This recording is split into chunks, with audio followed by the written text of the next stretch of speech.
السلام عليكم ورحمة الله وبركاته. بسم الله الرحمن الرحيم. الحمد لله كما ينبغي لجلال وجهه وعظيم سلطانه. اللهم صل وسلم على عبدك والنورك حبيبك سيد المرسلين سندنا مولانا محمد وعلى آله وأصحابه أجمعين. لا أسألكم عليه أجرا إن أجري إلا على رب العالمين. اللهم وفقني لبيان ما يحتاج الحاضرون إليه وما يصلح أحوالهم. إلهي أنت مقصودنا ورضاك مطلوبنا، فأعطنا كلنا محبتك ومعرفتك. بيك الله تبارك وتعالى طاعات إبادت لنذي صالح أمل لنذي خير دعاء لنذي تومسن قضغن جيجلرن Hak Resulullah aleyhissalatu vesselam'ın birman yaşayışını iştertip taştan yakından ovadan olaqan yığınağını Beyik Allah lütfu keremi bilen kabul edip de dinini, dünyanı, ahiretini abat bolsun inşallah.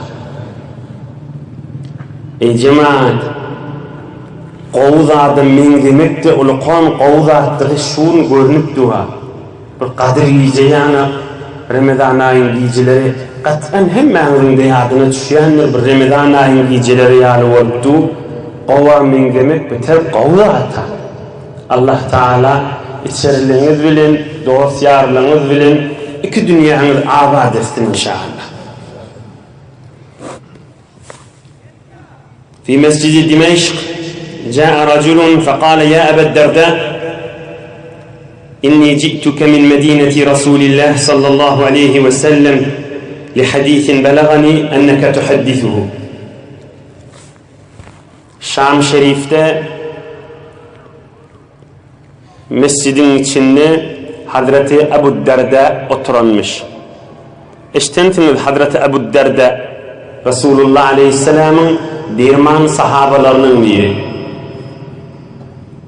Bir adam gelip yakınlarına oturup ey Ebu Derda, men Resulullah'ın şehrinin Medine'den geliyen bir Peygamberimiz Aleyhisselam dünyadan geçenden sonra mı gördün ha?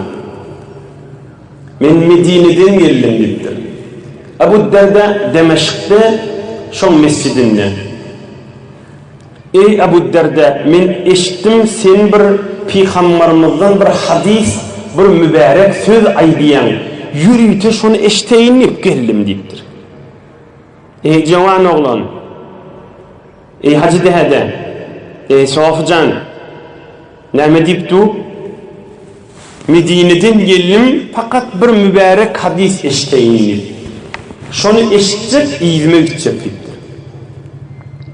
Fekale Ebu Derda, فَمَا جَاءَ بِكَ تِجَارًا وَلَا جَاءَ بِكَ غَيْرُهَا.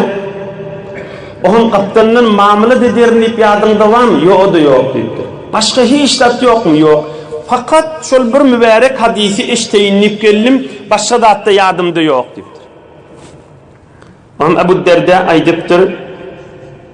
فَاِنِّي سَمِعْتُ رَسُولَ اللّٰهِ sallallahu aleyhi ve sellem مَنْ سَلَكَ طَرِيقًا يلتمس فيه علما سهل الله عز وجل له طريقا إلى الجنة وإن الملائكة لتضع أجنحتها رضا لطالب العلم.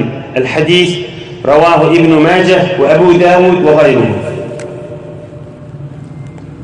أبو الدرداء أيدبتر من Peygamberimiz mübarek dirman Resulullah Aleyhisselam'dan eşittim. Bir adam bir yolu düştü. Allah'ın razıçılığı, din ilmini bileyinip yolu düştü. Allah Taala şoňa cennetin ýolunyň bir ýol şoňa ansat eder. Yani kıyamatda da bir yerden adam gelýäş Peygamberimiziň bir yarım saat derman gurrunmuş geçip gelýänler ya. Rahim şi ýolu düşüp ya piyada ya maşinli ya çarkly ya kerwen bolup kerwen nidi 3 nefer bolsa kerwen bolýar. Ya kerwen bolup kan ad ya minibus ya otobus yürüyün onu diýip gaýdylýar. Kıyamet gününde de Allah şoňa o cenneti ýol ansat ederdir. Ve perişteler لَتَضَعُ أَجْنِحَتَهَا رِضًا لِطَالِبِ الْعِلْمِ bir din ilm için gelýär qanatyny goýar diýipdir. Qanatyny goýar diýdigi näme? Yani uçup geziperen bolsa şotada durar diýdigi bir manasy. Bir manasda qanatyny goýar diýdigi qanatyny ýazyp goýjak, gelýän adamlar şoň üstünden gaýtjak. Yani periştelerin qanatynyň üstünden gaýtjak.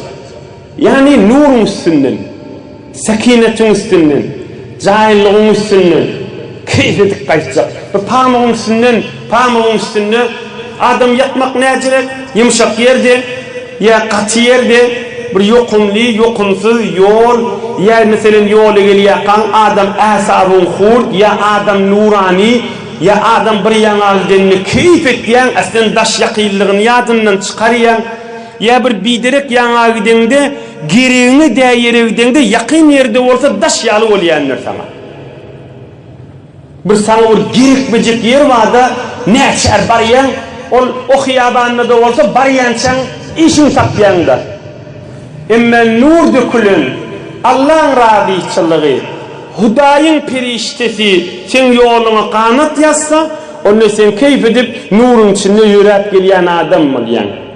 Bir arada bir bolan gurrunma, şonu hyzmatyňyza ýetirip ýerinden ýuwaş-ýuwaş aham Peygamberimiziň ýaşaýyşyna men gireýin. Häzir mukaddeme başlymy. Ey jemaat. Ey ilm zamanında ýaşaýan türkmen saadadawalla. Perişteli qanat ýazar diýip Peygamberimiz aýtdy da İmam Tabarani näme diýär?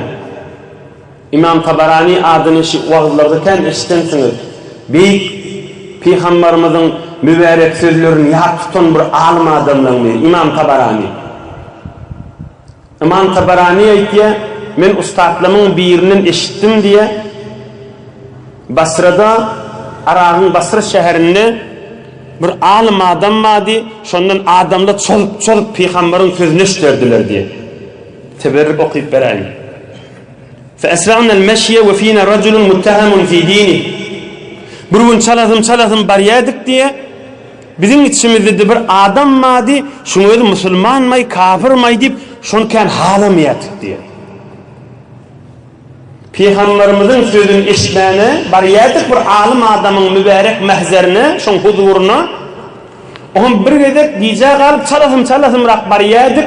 İçimizde de bir adam mady, kan şoň dogry bir musulman, bir pasyk my, salyk my, dogry şoň inanylmaýan biri bardy. Oňa şol adam ýolda çalasym barýaka bizi ýa şo barşymyzy maskhara edip bir kep aýtdy diýe. Aýdan kepşi. Irfa'u aqdamakum an ajnihatil malaika la taksiruha.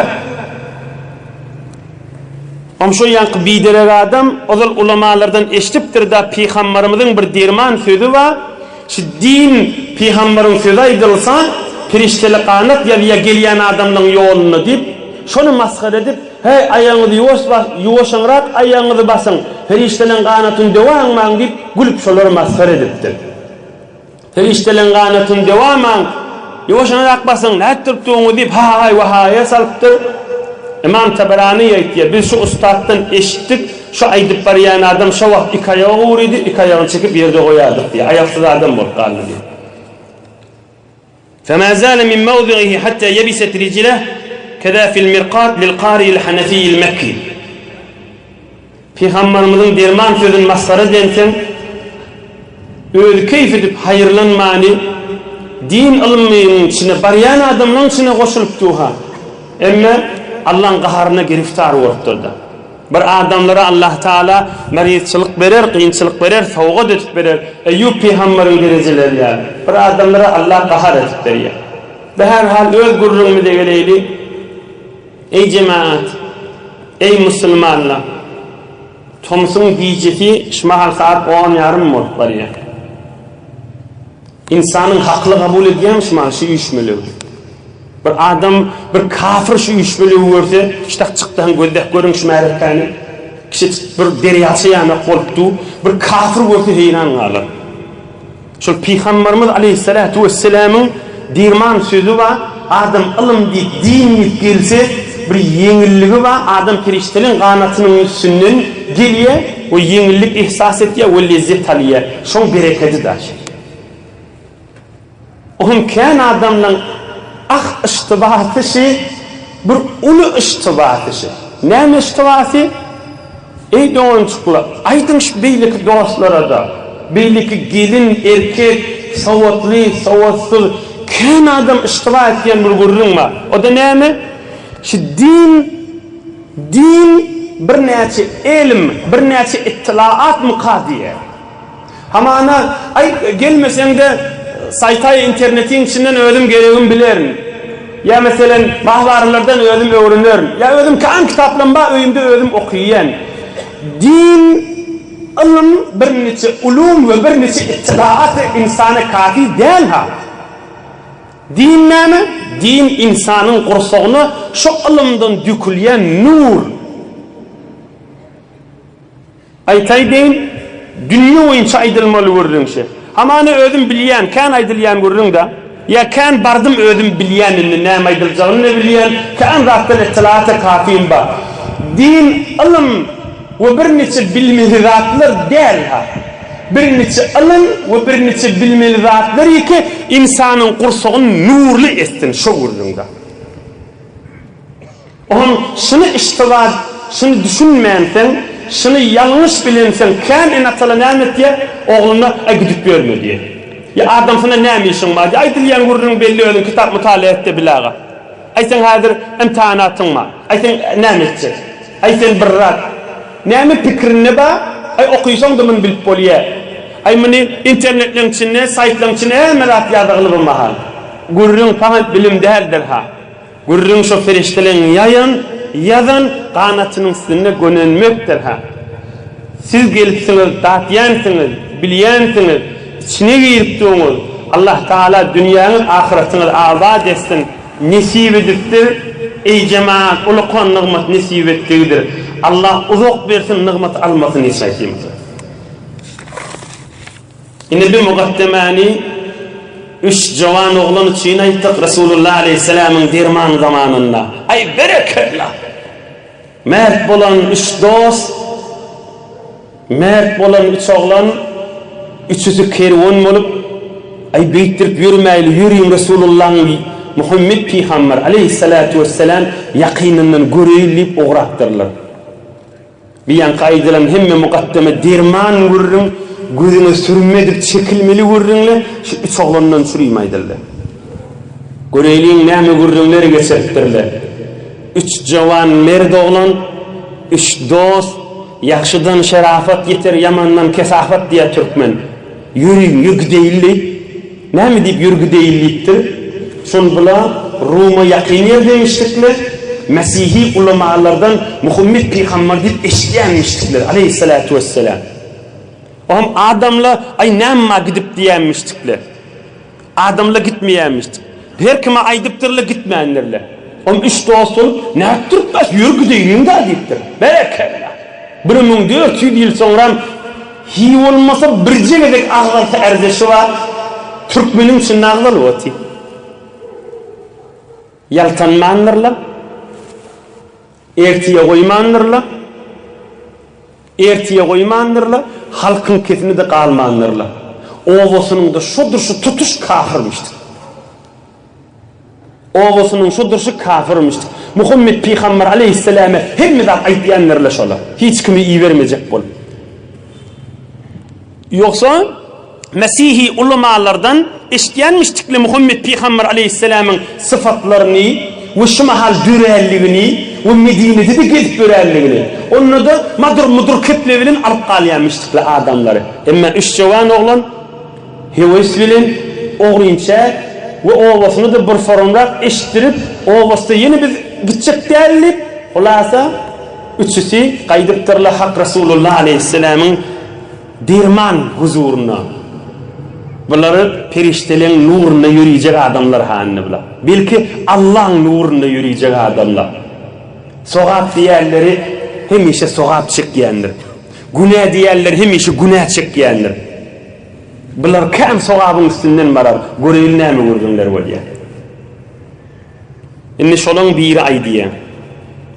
Kadimna ala Resulillah sallallahu aleyhi ve sellem fi Ramazan senete 10 ve nahnu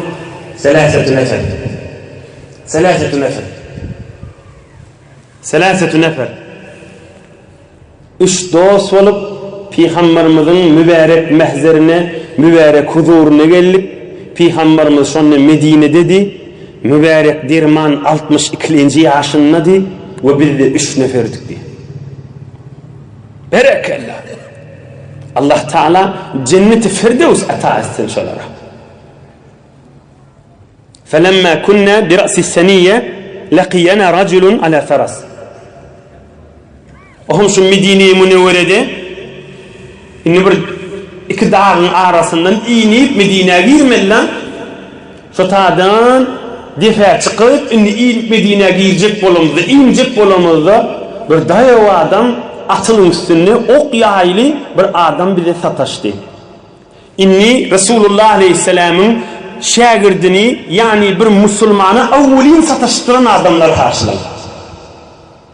Şimdi bulan Hak Resulullah'ın buraya ilk yerlerde Hak Resulullah'ın buraya adam şun şagirdlerini görsen, şun ilmi tüşbürüllerini görsen, şun muritlerini görsen, muhlislerini görsen yoş adam hevesin artacak da ama naşmahal Mekke varanda Mekke'nin şehrini taştan göründe necre olayan Kabe'ni görmerken ya Medine-i Münevvere ama peyma uçi konacak bolanına hadir harame Medine'yi görmerken Mescid-i Nebi'yi görmerken Medine konacak bolyasiyeni necre bolya ini bu adamla da avvelin sataşan adamları şu taada oluptur.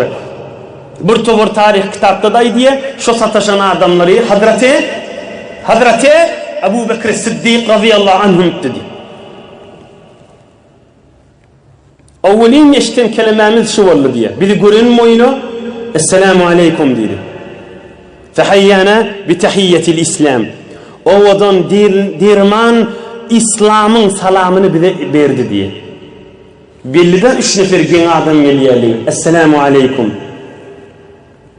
İnne avvelin dirman bir nurlu kıplı eşittiler. Fekala men entum? Kulna rahtun min Gassan. Onu salamlaşıp kimler olyanız sizler deydi diye. Onu bir ayttık, bir Gassan mantığından 3 nefer olup özümüz bir kervan olup gelin 3 oğlum 3 dost deydik diye. Kad kadimna ala Muhammed sallallahu aleyhi ve sellem nesma'u min kelamihi ve nertadu li kavmina. Biz şondan 3 nefer olup kayttık. Muhammed Peygamber Aleyhisselam şonu yakinen göreyli, şon keplerini, dirman sözlerini eşteyli ve eğer Müslüman olsak ovamızda da var ay deyilip şonun için geldik deydi. Ahmet Hazreti Ebu Bekir Siddiq yürüyün onu deyiptir Medine'de kervellen yürüytür konyan giyin hayyadı var siz de deslap şonu varmalı deyiptir. Ahmet bardık kervellen konyan yerine Ohum yolda soradık. Kervellen konyan yerine konumuzdan son naqdiru aleyh kullama aradna biz Muhammed'e aleyhissalatu vesselam sataşatımı diye halan muğamı sataş bileriz mi dediler diye. Halan muğamı sataş bileriz mi şuna diye. Fetebessem فقال اي العمر انه لا يطوف بالاسواق ويمشي وحده. وإنما تتشبه الماني أبو بكر الصديق قلهم جريدي ملغيدي تبسم لي قل يريد بلن ملغيدي قلهم جريدي حضرت أبو بكر الصديق يعني أولر قليا همان Heraklius yana ya İmparatoriya Fars'ın başları yana baracak bolsun öydü bir iş derbari barmalı mı diyen bir fikir ne olmalı ama Hazreti Ebu Bekir Sıddık aytdy, "Yok" dipdir, "Käde gerekli adın aljak bolanda Medine'nin şäherine, Medine-i Münewwere'nin şäherine we hiyabanlaryna ýeke jöýde gelýän wagty känmitdir. Rahatçalarını alıp getirýär öýüne" dipdir.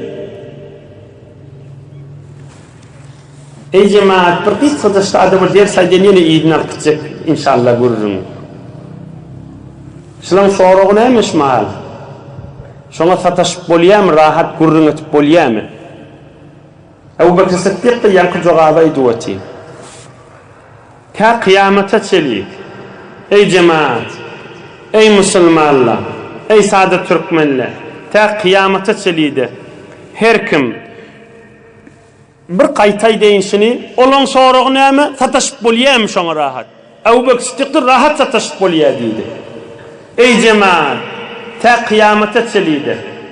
Her kim halak Türkmen başlan garaçy diýip ya ahun dähil, ne da sada garama ýok diýe garaçy diýe. Hala ahun bolsun, molla bolsun, hala garaçy bolsun. Hala ýaşly bolsun, hala ýaşsy bolsun. Hala sawatly bolsun, hala sawatsyz bolsun.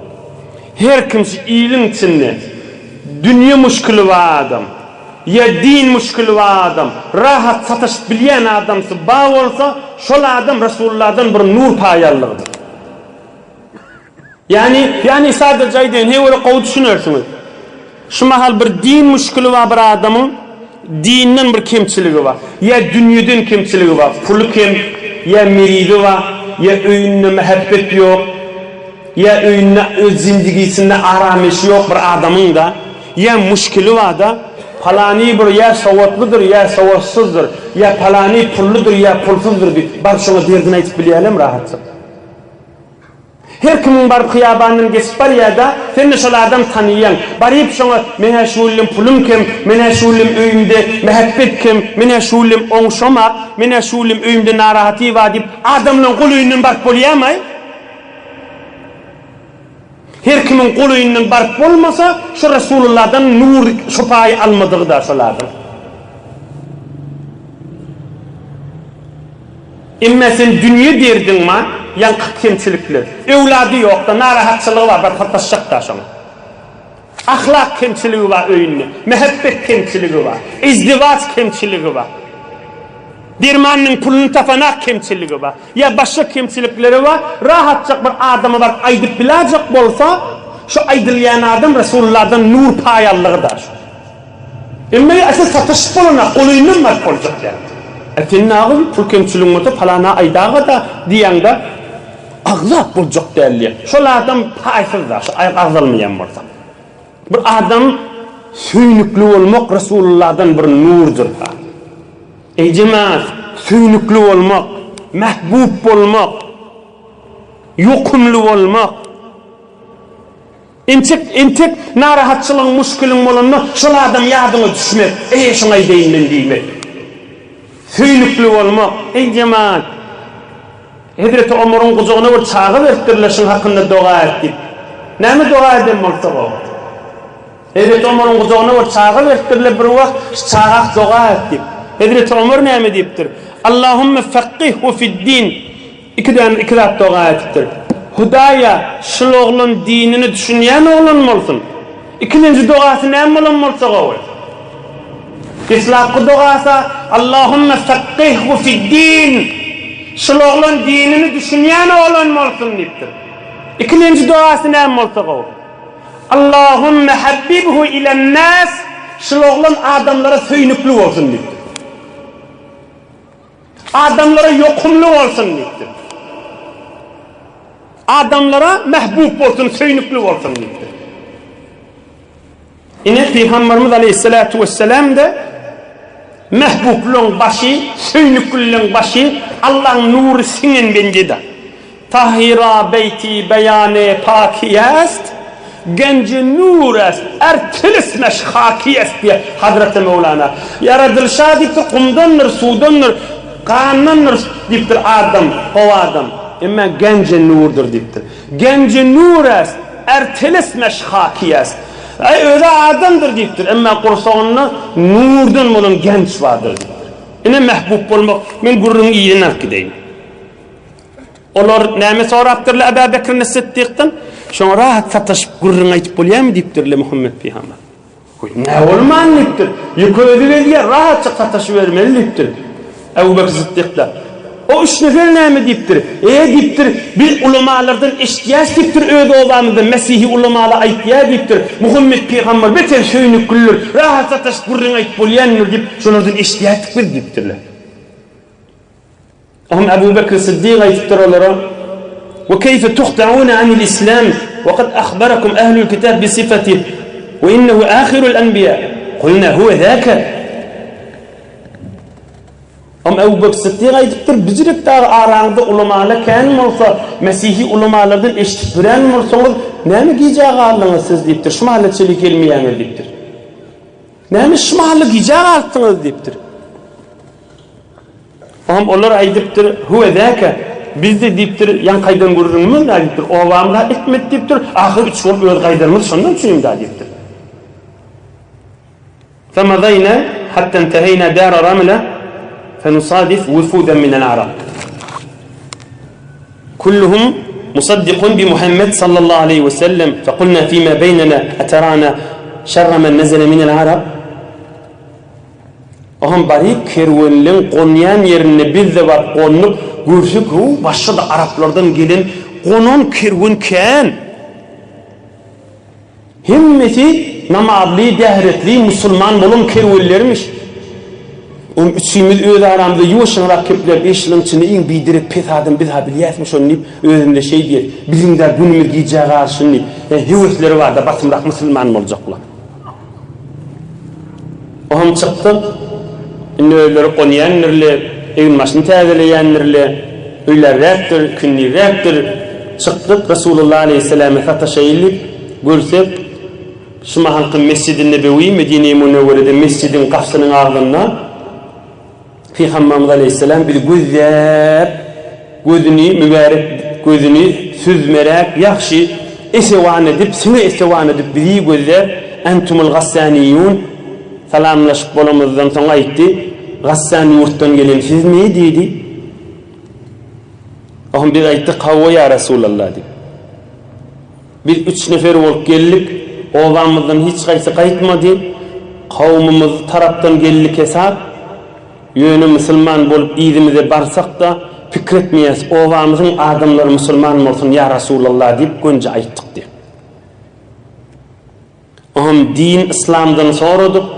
Ve Resulullah aleyhissalatu vesselam derman zinde yüzbe-yüz, gözbe-göz, dodok-dodok, çehre-çehre açıklap din düşündürdü diyor. Ohun bir kelimeye şehadet aýtdyk, musulman boldyk ve Resulullah aýtdyk ve la nedri ayetbauna qawmuna am la ve hum yuhibbuna baqa'a mulkihim ve qurba Kaysar. Ohum aýtdyk ya Resulullah biz inşallah canymyzy we İslam dinine gider. Yönüş owamyň adamlary aýşy Herakliýusyň hukmynyň eteginde gowja ýaşap ketmez bolar diýip bolar girjek adama musulman boljagy meňdemeýärler diýipdir. On Peygamberimiz aleyhissalatu vesselam olara ölseňiz galsaňyz owaňyzda bar elam edin diýmendir. Ýagdaýlaryna görä bolmagy emredipdir. Oham gelen kerwellere Peygamberimiz aleyhissalatu vesselam sowgat berýänmiş. Odulmadan geçenler bunlara da sowgat berip, bulary aman saň ýola düşün diýip musulmançylyk bilen bulary ýola salypdyr. Faqadimu ala qawmi bir kisetirgaly bu gurrundan ýygyny inşallah dersini aýdar. Oham bular owasyna gelipdirler. Owasyna gelip yaşullar ulqon adamlara sataşıp İslam musulmançylyk we Muhammed Peygamber aleyhissalatu vesselam baqa barmaklygy bulara açyklap aýdyp, emma owaň adamlarynyň hiç gaýsy kabul etmäni bulary bir forum icbar qıssaga düşüpdirler, musulmançylyklaryny ady basyryp gelmeli bolupdyrlar.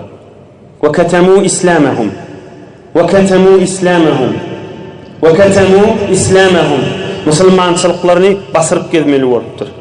Hatta tuwfiya minhum rajulan fil islam ta şotak İslam ve musulmanlyň mücahitleri barıp yetişmäni ta ikisi üç nefer da ikisi şu kavmın içinde kafir kavmın içinde iman, İslam menen Resulullah'ın sahabası bolup olara dünyeden geçipdir.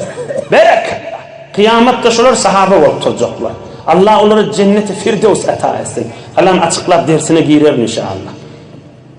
Emme biri yaşap kalıptır yekocoydu. Yoldaştır, özünü yürük kuvatsız, öz Allah'ından başka, dininden başka, Kur'an'ından başka bir yoldaş kalmani, Peygambercanın dirman sünnetinden başka, Hazreti Ömer'ün halife vaxtında Müslümanlığın leşkeri takbaranına şolara koşulup özünün Müslümanlığını ve falan yılda Müslüman olanlığını sahabalara elan edip sahabalara koşulup sahabaların içinde bir muhterem sıylanyan bir adam oldu. İnhe bir de 3 tane kavm, 3 nefer olup bir kervan olup gelin dayo adamın bir vefani Müslüman olup etberellerinin gurrunu oldu. İnşallah bir 15 dakika o vaktimiz var derslerini aydıp onu tamam eder inşallah. Ey Müslümanlar, fitne ve afet ve Allah'dan alıp qalayan rahatlar küfülün zamanına yaşayan cavan dost. Fitne, afet Allah'ın ışkından alıp qalayan zat küfürüptür şu zamanına. Şidret zamanında yaşayan dost bir 3 neferi öldü. Kamil kafir kavmin içinde pahirle yürekleri yanıp hiç tattı ellerinin gelmeyenin ikisi dünyadan geçiptir. Şolar 3 nefer oğlan şokli, ağa inili, doğun qarındaşlı, olarda toy tommukli yoktur mu bernamalar? Olan ihsasları yoktur mu? Olar şuurları yoktur mu? Olan düşümü yok mu? Nahat pahirli kıyınçılık bilen geçiriptirler. Şu 3 nefer kavmi fikrettiyor, kavm diyen 3 tane dost cavan oğlanı, şu kavmin içinde. Şolun uluqon öz aralarına kuvvati nemedir? Asıl dersin mirişi. Han fikrettiyor, şu 3 neferin uluqon kuvvati neme? Uluqon kuvvati şolun biri-birini görmekdir. Biri-birini sataşmakları. Şolar şayette hükmen ka vaqtda bir form yaltalık, ecilik dinini geliyenler yüreklerine. Ama biri-birilerin görürlerini ya biri-birini Allah kuvvet veriyenlerle hatta Allah kuvveti aytmasa da biri-birini satışanın da kuvvetini ya da. Büyük ulamaların biri nemi diye altının suğulen yazık koymalı görürüm.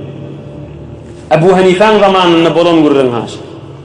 İza teratni fitratun fil ibade nazartu ila vecihi Muhammed ibn al-Wasi' fa'amiltu ala zalika usbu'an.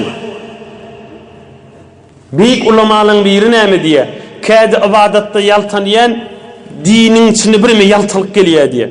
Şunda özümü nezire kuvvet alacağım bilmeyeni Muhammed ibn Vasık deyip büyük ulama olan geçenler.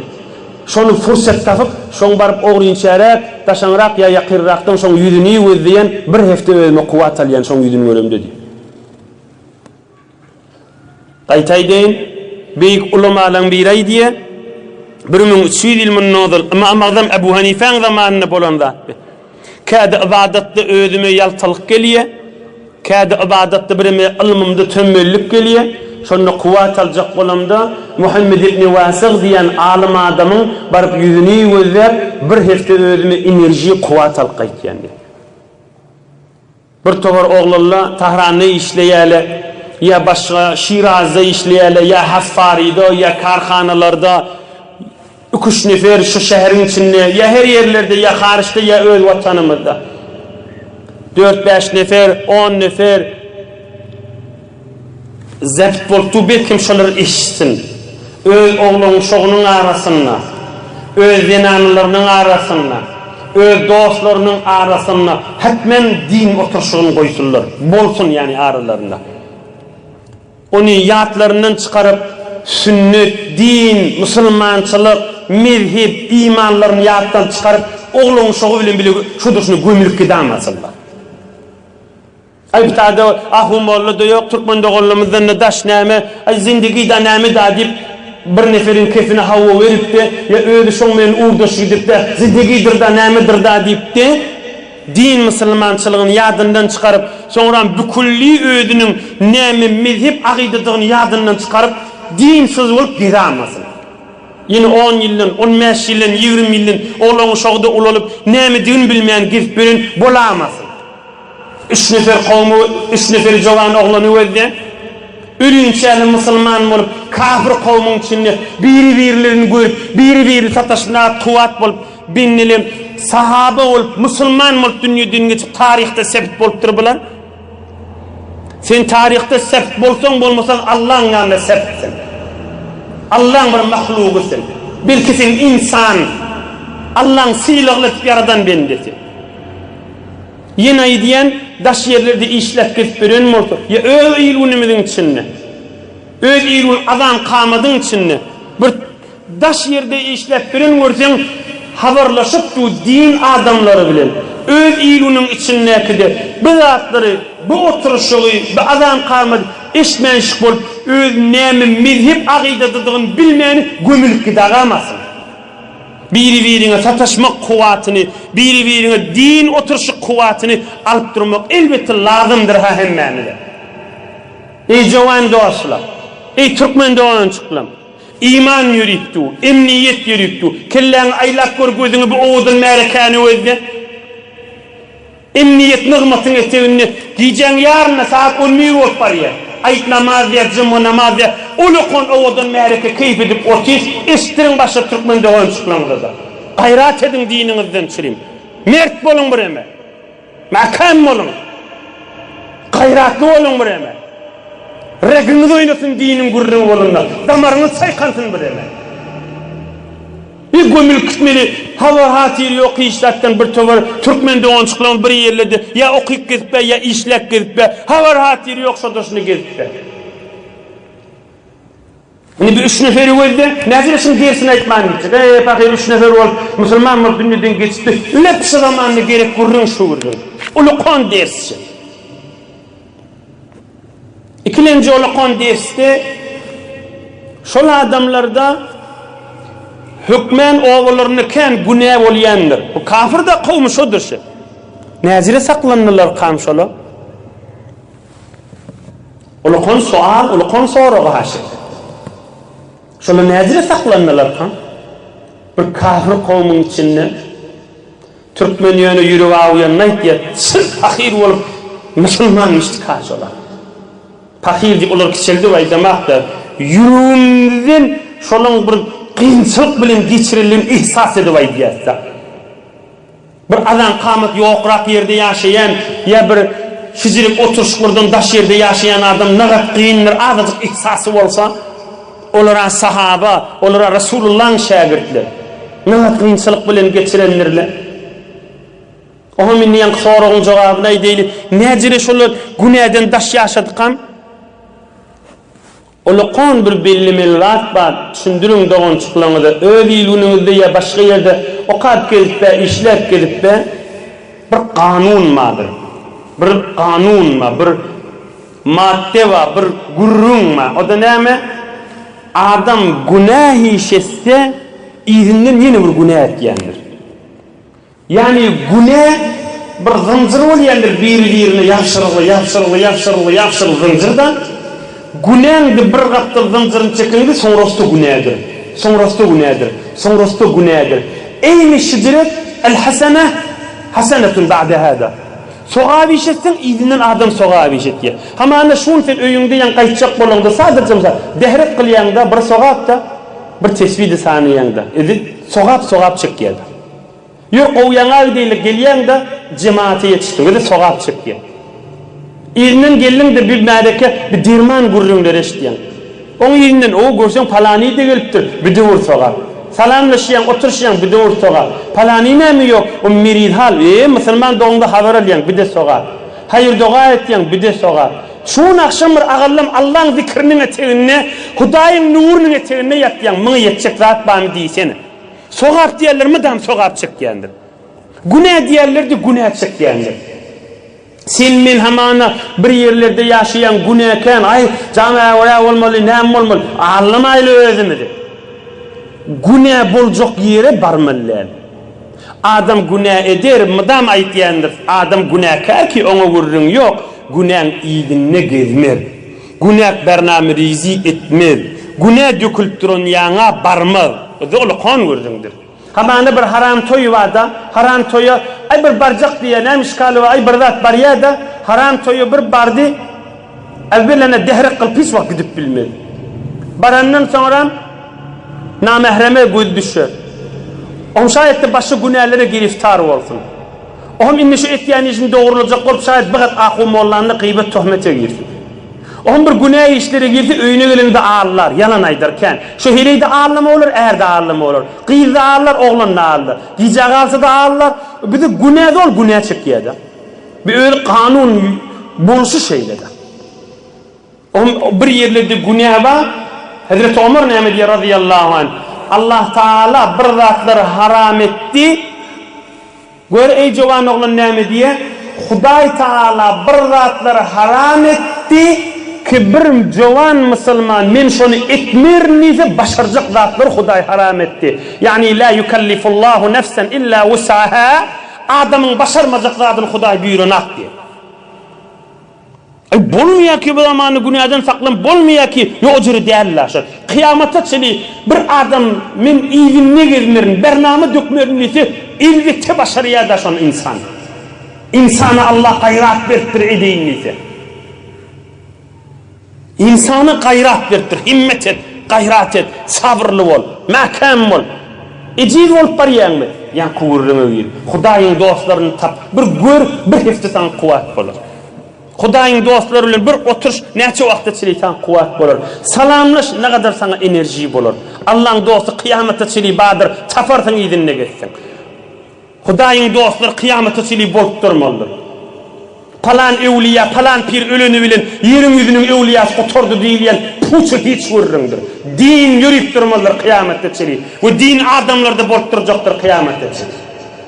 Yine ansatacak bir dirman almalı dersleri oldu. 3 cavan sahaba gelip Müslüman olup ovalarını gidip ikisi ol binneler ovasının içine yürükleri yanıp hiç kimi de Müslümançılıklarını belli etmeyeni Müslüman olup dünyadan geçiptirle Allah cenneti firdevs ata etsin. Onun bereketlerinin bizim üstümüzde de Allah yağdırsın.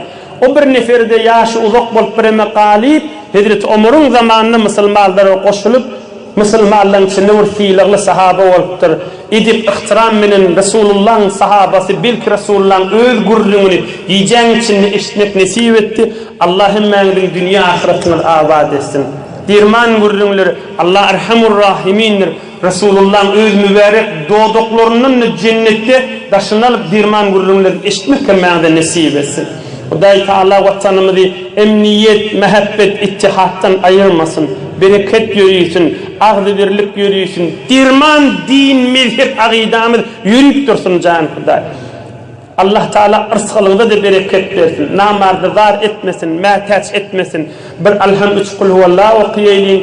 İyinden inşallah iyilunumuza dua eder, vatanımıza dua eder, mariz doğunçuklığımıza dua eder, daş yerlerde okap gezip be, işlep gezip be, hıdmette gezip be, fakir meri saklak gezip be, hemmelerine dua eder inşallah.